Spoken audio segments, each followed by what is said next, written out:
दो दिन पहले एक वीडियो अपलोड किया था एसएससी जीडी भर्ती का फर्जीवाड़ा। 9 फेक छात्र जो लोग एग्जाम नहीं देकर डायरेक्टली बीएसएफ पोस्ट में ज्वाइनिंग किए थे और यह घटना ग्वालियर बीएसएफ कैंप में हुआ था। बीएसएफ के जो ट्रेनिंग अधिकारी थे वो छानबीन करके 9 फर्जी परीक्षार्थी को एसएससी जीडी में रंगे हाथों पकड़े।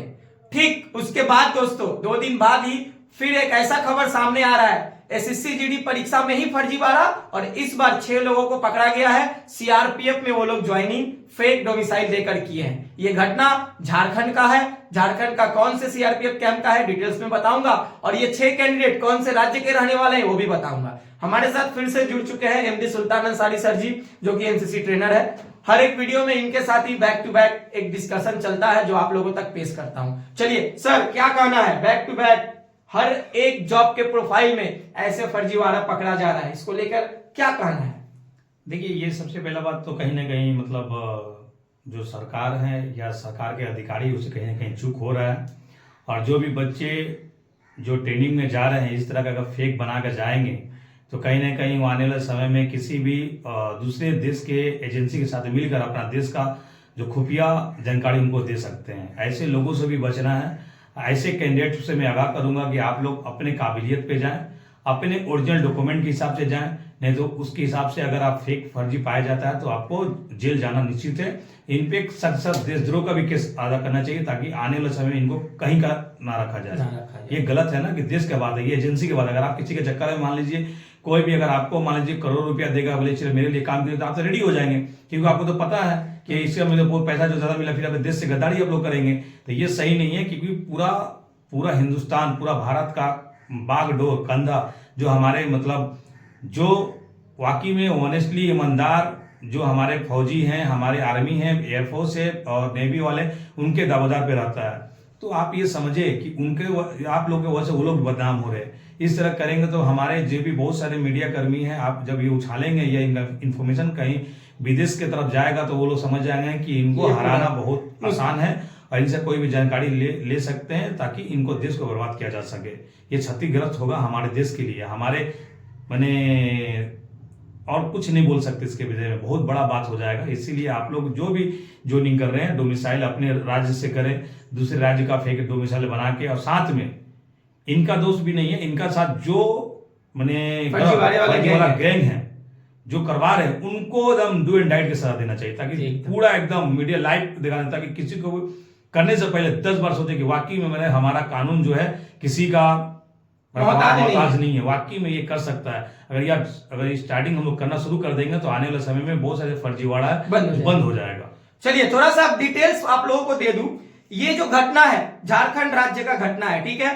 अब झारखंड में 6 लोगों को गिरफ्तार किया गया है जिनका ज्वाइनिंग सीआरपीएफ के पोस्ट में हुआ था। डिटेल्स में बता दूं, जादूगोड़ा में सीआरपीएफ में नौकरी पाने के लिए जाली डोमिसाइल पेश करने के मामले में डिप्टी कमांडेंट बिक्की पांडे ने 6 लोगों के खिलाफ मामला दर्ज कराया। सभी आरोपी जादूगोड़ा सीआरपीएफ कैंप में ट्रेनिंग ले रहे थे। डिप्टी कमांडेंट ने बताया कि मामले की मॉनिटरिंग मुख्यालय से हो रही है, वहां से रिपोर्ट आते ही पूरी जानकारी उपलब्ध करा दी जाएगी। जिले के जादूगोड़ा थाना क्षेत्र रवासपुर के सीआरपीएफ कैंप में यह घटना घटित हुई। उसी कैंप में 6 लोगों को पकड़ा गया। अब आप लोगों को बता दूं, ये जो 6 लोग हैं, ये जो 6 कैंडिडेट हैं, ये लोग ओडिशा राज्य के रहने वाले हैं और ठीक ओडिशा राज्य के ये फिक्स्ड एंड परमानेंट रेसिडेंशियल है और ये लोग झारखंड राज्य का डोमिसाइल फेक बनवाकर झारखंड में पोस्टिंग ली है। तो ये रहा पूरा माजरा। और सर एक सवाल है, फेक डोमिसाइल एसडीओ लेवल के जो भी आला अधिकारी बनवाते हैं, वीडियो लेवल के आला अधिकारी बनवाते हैं,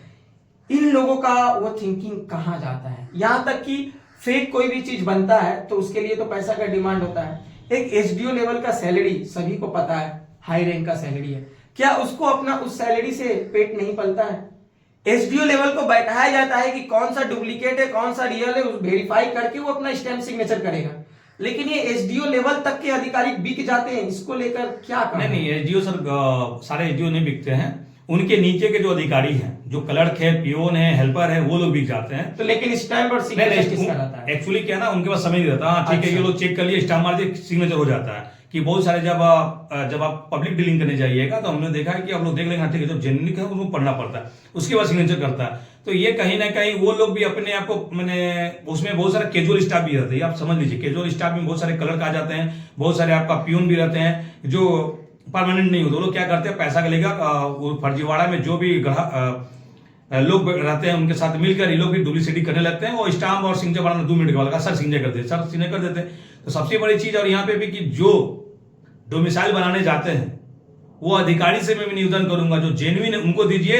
ये लोग भी ऐसे करते हैं, उनको डराते धमकाते, बच्चा मजबूर हो जाता है पैसा देने में। जिनका जेन्युइन होता है उनको भी पैसा देना पड़ता है, ये भी बहुत बड़ी बात है, ये सबकी नहीं है, बहुत बड़ी बात है। कोई जेन्युइन है तो उनको इतना डराया धमका दे, नहीं अब तुम ऐसे हो तुम ऐसे हो करके उनसे भी पैसा लिया, उसके बाद में पास किया था। फिर सोचिए जेन्युइन को भी पैसा देना पड़ता है या फर्जीवाड़ा लोग को भी जेन्युइन पैसा देना, फिर अंतर क्या रह गया। जब अपना बचाने जब आता है ऑफिसर, जब ऑफिसर के ऊपर गाज गिरता है तो वो लोग क्या करते हैं, छानबीन करना शुरू कर देते हैं लोग, उसके बाद ये फटाफट चेंज करते हैं, उसको फंसाना शुरू करते हैं। ये भी गलत है कहीं ना। अगर अधिकारी का सही रहे, सही लोगों को दे तो फिर ये आपका काम हो सकता है। बहुत सारे ऐसे भी हैं, किन्हीं का पिताजी सारा जीवन पश्चिम बंगाल में रह गए, कोई दूसरे स्टेट से आके यहाँ रह गए, तो वो लोग को फर्जीवाड़ा हम लोग नहीं बोल सकते क्योंकि उनका ये अधिकार बनता है कि इनके पिताजी परमानेंट रेसिडेंट मतलब ये हमेशा के यहाँ रहते हैं, तब उनका डॉक्यूमेंट देकर इनको डॉक्यूमेंट देने के लिए भी उनको डर रहता है। मैं इस चीज को देखा हूँ, बच्चे एकदम बहुत सारे बच्चे ऐसे हैं जिनको डोमिसाइल वो तरसते हैं।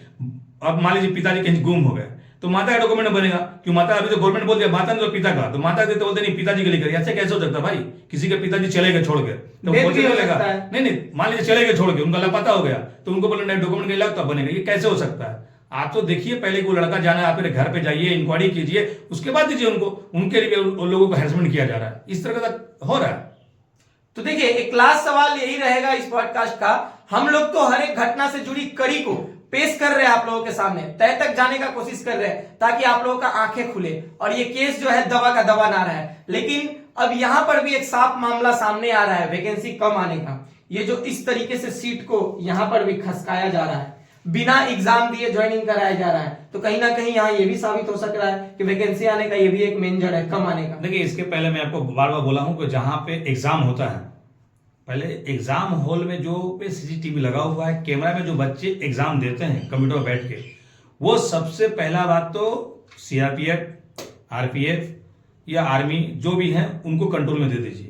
एक टीचर रहेगा, एकदम राइट, टीचर रहेंगे, टीचर के साथ में वो बैठे रहेंगे। मान लीजिए कोई बच्चा कैंडिडेट अगर एग्जाम देने आता है कंप्यूटर बैठने के लिए, जिसको हम लोग बोलते हैं सीबीटी एग्जाम में, वो बैठेगा, उसमें सिर्फ मॉनिटरिंग करने के लिए जो कैंडिडेट रहेंगे और उसके मतलब इसका मान लीजिए अगर मान लीजिए हॉल में अगर आपको अनुमति दीजिएगा, सारा लोगों को आर्मी के जितने भी फौजी हैं, डिफेंस के लोग रखिए, सही है, उनको देख लीजिए।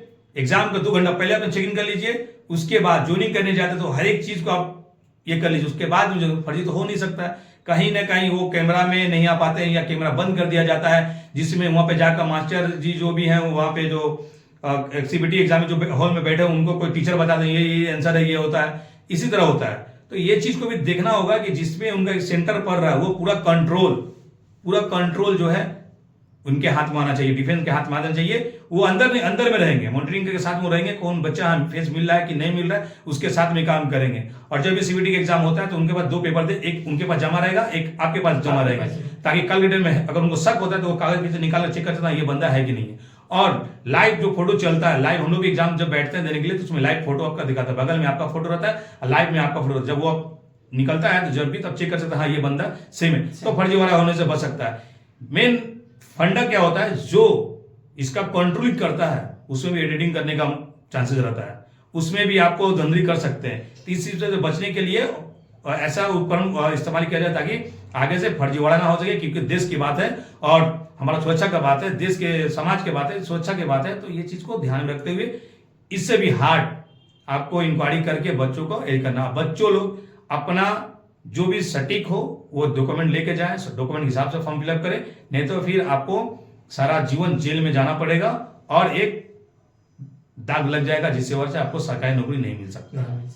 चलिए सर का ये जो शॉर्ट एंड सॉल्यूशन था ना, शॉर्ट में सॉल्यूशन बड़ा सही था। गवर्नमेंट को ये सब सोचना चाहिए, ऐसे ही एग्जाम करवाना चाहिए, तभी जाकर देश कहीं ना कहीं सुधर सकता है। क्योंकि देखिए आखिर फर्जीवाड़ा पकड़ कौन रहा है। नहीं मैं एक और बात बोलूंगा, सबसे बड़ा मुद्दा मैं बच्चों से और सरकार से यही बोलूंगा कि जिनका SC ST है, खासकर ST SC जो लोग फॉर्म फिलअप कर रहे हैं, अगर वो जेन्युइन है, तो जाइए, वरना किसी का हक मत मारिए। पहला बात समझ लीजिए। नहीं तो इस पे जो भी डॉक्यूमेंट वेरिफिकेशन कर रहे हैं तो इनको पूरा खका ले कि ये सही है ना गलत है। अगर ST SC जो पे पा रहे हैं वह क्या जेन्युइन है कि नहीं है, अगर उन पे भी फर्जी हो तो उनको भी जेल में डाल देते, क्योंकि दूसरे को आप हक नहीं मार सकते हैं, क्योंकि बदनाम सिर्फ ST SC वाले लोग होते हैं। उनको जिनका हक होता है उनको मिल नहीं पाता, जिनका हक नहीं है वो लेकर जो पा जाते हैं। इस पे भी कार्रवाई करना चाहिए सरकार को। मैं ये निवेदन करूंगा इस वीडियो के माध्यम से, किन्हीं को मेरा बात अगर बुरा लगता है तो बुरा लगे, सच सच होता है। चलिए एक लास्ट यही बात मैं बोलना चाहूंगा कि सर ने जो शॉर्ट एंड सॉल्यूशन बताया ना, सही था। सरकार को ऐसे सोचना चाहिए, क्योंकि आखिर में फर्जीवाड़ा को पकड़ कौन रहा है? हर एक डिपार्टमेंट के जो लोग वेरिफिकेशन ऑफिसर्स है, जो लोग ट्रेनिंग ऑफिसर्स, यही लोग पकड़ रहे हैं। तो भाई जब यही लोगों का काम है पकड़ना, तो डायरेक्टली इन लोगों को एग्जाम सेंटर पे ही ड्यूटी दिया जाए, यही लोग इन्हीं लोगों के देखरेख में एग्जाम करवाया जाएगा। हाँ, जो लोग काम करने वाले हैं, स्टाफ, डाटा मेंटेन करने वाले, एंट्री करवाने वाले, वेरिफिकेशन करने वाले, वो लोग बैठे रहेंगे। इन लोगों के सर पे एक एक आर्मी के जवान या CRPF के जवान, मतलब जो भी है, इन लोगों को वहां पर खड़ा कर दीजिए, बात खत्म। इन लोगों के निगरानी में ये काम होना चाहिए। तो ये बहुत अच्छा सॉल्यूशन है, सरकार को सोचना चाहिए। कैसा लगा ये इंफॉर्मेशन आप लोग कमेंट करें कि क्या ये सही हो रहा है या गलत हो रहा है। फिलहाल हम लोग अब मिलेंगे सीधे नेक्स्ट वीडियो में, तब तक के लिए जय हिंद, जय भारत, वंदे मातरम।